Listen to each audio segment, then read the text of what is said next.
Halo adik-adik, kali ini kita akan belajar tentang teorema Pythagoras. Yuk kita belajar sama-sama. Teorema Pythagoras ini adalah pembahasan materi kelas 8. Dalam hal ini kita akan membuktikan teorema Pythagoras dan diharapkan nantinya adik-adik dapat membuktikan teorema Pythagoras ini dan mencari panjang sisi dari segitiga siku-siku. Sebelumnya, apakah adik-adik tahu apa itu Pythagoras? Nah, sebelum kita membahas apa itu Pythagoras, yuk kita ulas sedikit bagaimana sih sejarah Pythagoras. Pythagoras lahir di Pulau Samos di daerah Ionia, Yunani Selatan pada tahun 582 sebelum Masehi sampai dengan 496 sebelum Masehi. Peninggalan Pythagoras yang paling terkenal hingga saat ini adalah teorema Pythagoras, yaitu hubungan antara sisi-sisi pada segitiga siku-siku. 1000 tahun sebelum masa Pythagoras, orang-orang Yunani sudah mengenal perhitungan ajaib ini. Namun, teorema ini dianggap sebagai temuan Pythagoras karena ia yang pertama kali membuktikan secara matematis.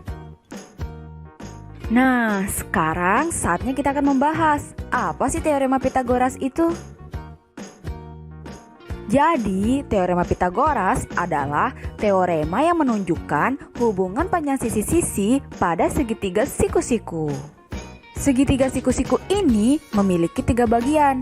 Yang pertama ada sisi siku-siku, yang kedua ada sudut siku-siku yang besarnya 90 derajat, dan yang ketiga ada sisi miring yang sering disebut dengan hipotenusa.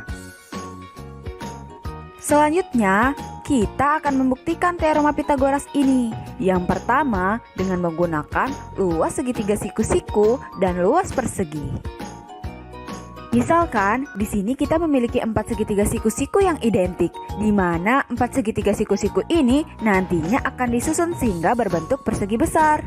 Sekarang kita akan mengatur letak segitiga siku-siku tersebut sehingga kita mendapatkan persegi dengan sisi C di dalam persegi besar ini. Sehingga didapatkan bahwa luas persegi besar sama dengan luas persegi kecil ditambah dengan 4 kali luas segitiga.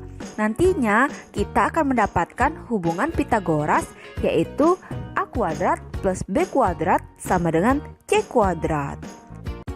Jadi terbukti bahwa teorema Pythagoras adalah teorema yang menunjukkan hubungan panjang sisi-sisi pada segitiga siku-siku, yaitu A kuadrat plus B kuadrat sama dengan C kuadrat. Nah, selain dengan pembuktian yang pertama, kita juga bisa membuktikan dengan cara lain adik-adik. Pembuktian dengan cara kedua ini sering disebut dengan pembuktian teorema Pythagoras modern. Yuk kita lihat sama-sama. Sebenarnya pembuktian ini hampir mirip dengan pembuktian yang pertama, yang dimana kita memiliki 4 segitiga yang identik yang akan dibuat menjadi persegi besar. Di dalamnya akan terbentuk persegi kecil dengan luas C kuadrat. Selanjutnya 4 segitiga pada persegi besar tadi akan diubah letaknya sehingga akan didapatkan 2 persegi kecil dengan luas A kuadrat dan B kuadrat. Selanjutnya kita dapat membandingkan gambar sebelum dan sesudahnya. Dengan persamaan luas persegi sesudah diubah sama dengan luas persegi sebelum diubah. Nantinya kita akan mendapatkan persamaan Pythagorasnya, yaitu A kuadrat plus B kuadrat sama dengan C kuadrat. Jadi dengan pembuktian kedua ini kita juga dapat membuktikan teorema Pythagoras ini, yaitu A kuadrat plus B kuadrat sama dengan C kuadrat. Nah, setelah adik-adik memahami pembuktian teorema Pythagoras tadi, kita akan mencari tahu nih bagaimana sih cara menentukan panjang sisi dari segitiga siku-siku. Yuk kita cari tahu sama-sama. Di sini kita mempunyai segitiga siku-siku ABC. Diketahui panjang sisi AC sama dengan 8 cm dan panjang sisi BC sama dengan 6 cm. Selanjutnya kita akan mencari tahu nih berapa sih panjang sisi AB.